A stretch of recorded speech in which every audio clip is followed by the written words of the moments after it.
Alors, dans cette section du cours, nous allons explorer toutes les visualisations proposées par Power BI, car c'est vraiment ce que propose Power BI dans la finalité d'un projet.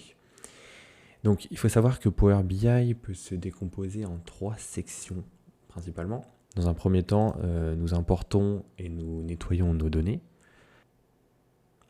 Puis, après avoir nettoyé nos données, nous faisons en sorte de créer toutes nos fonctions et nos calculs à l'aide du langage DAX. Et enfin, nous présentons ces données à l'aide de visualisation. Et donc, c'est cette dernière partie qui sera étudiée et vue tout au long de la formation, que ce soit pour des visuels simples ou avancés. Alors, l'idée derrière la visualisation des données, c'est de donner à vos clients, vos gestionnaires et toute autre personne dans une entreprise une présentation, un aperçu global et fonctionnel chiffré et rapide d'une information ou de plusieurs informations.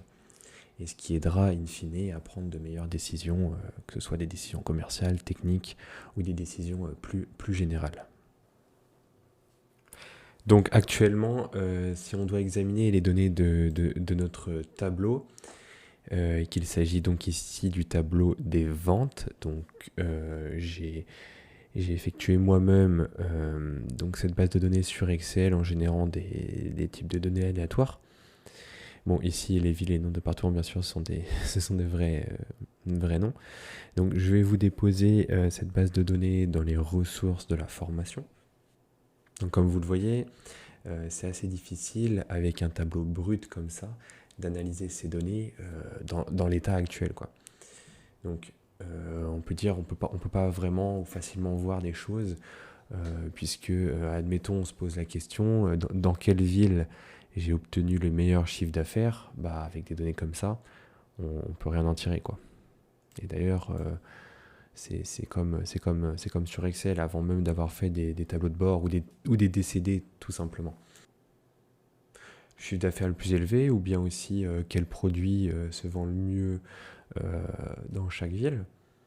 Donc en fait, ce serait beaucoup mieux si je pouvais créer une sorte de mesure visuelle, ou alors des graphiques, qui montrent facilement justement ces informations, et c'est bien pour ça que Power BI existe aujourd'hui.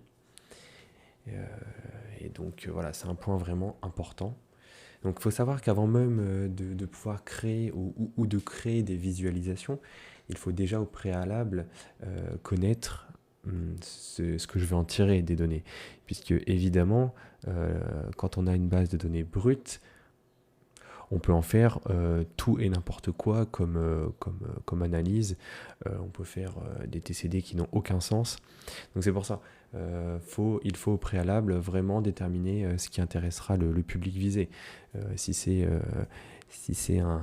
des graphiques qui iront aux commerciaux, dans ces cas-là, on sait que ça se tournera vers tout ce qui est chiffre d'affaires d'un produit par ville, par secteur, des choses comme ça. Donc il faut vraiment savoir quelle information intéressera chaque type de personne, avant même de commencer, comme je l'ai dit, à créer des visualisations.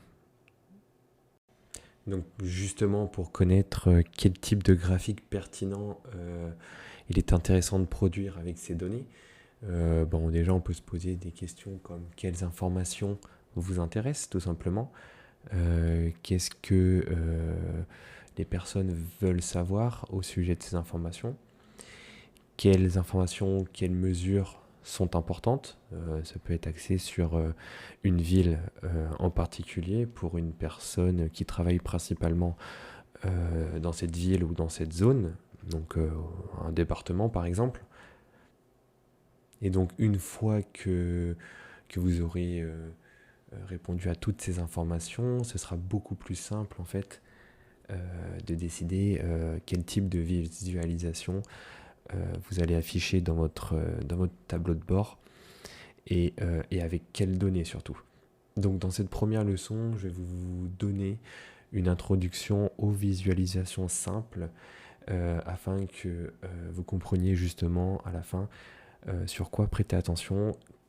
Et puis au cours des prochaines vidéos, nous allons voir et nous passerons en revue des visualisations très populaires et simples d'utilisation.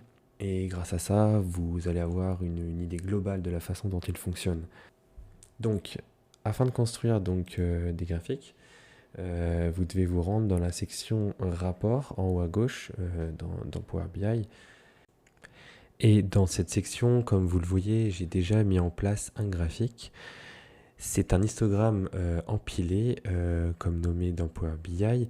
Et ici, on a juste les informations de chiffre d'affaires par ville.